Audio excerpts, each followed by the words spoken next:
the Iterative Editor that we're continuously working on. It started like more of the image editor in the middle to later stage of the generations. So we want to add more capabilities of adding filters, maybe as well adding light balance adjustments. So more templates that we want to incorporate to this module to make it even more powerful for final editing. And here, for instance, with one of the things we have incorporated is the automatic extraction of layers.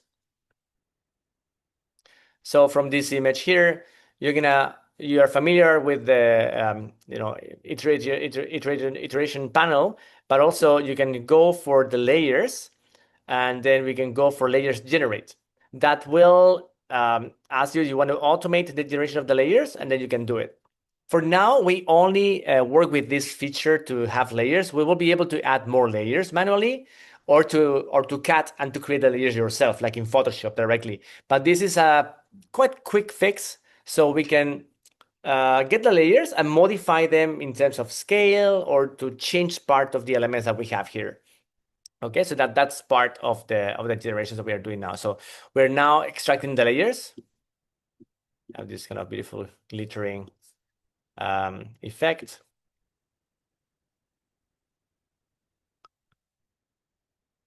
And now,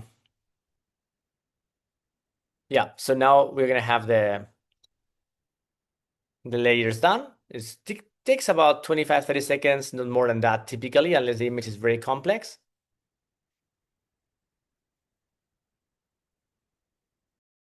Okay, so I think the images are done. So now you can see that when I click on the model, you can see the highlights.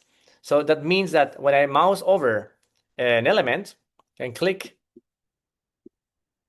you will see that they highlight. You can see there are different layers. So now the building is movable. You can modify the building. So then you can change the scale. There's other element here that maybe you want to remove. You can actually remove it. Remove.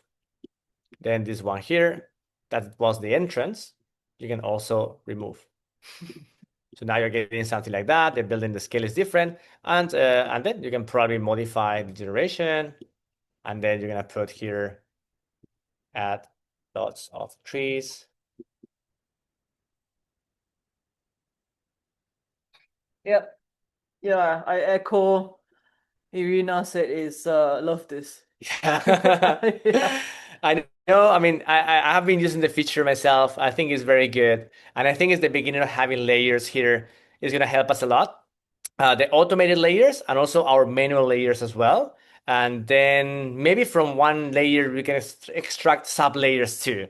So we're going to add more of that. So it's the direction we have here in this iterative space is to have more editable elements of the generation.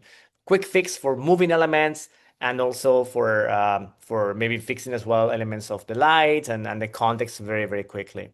So now we have this generation that we have made here. So we just added the trees, added the clouds, and then we changed the scale of the building. So that's the iteration we just made, no? Like from here to here, and then modify the image.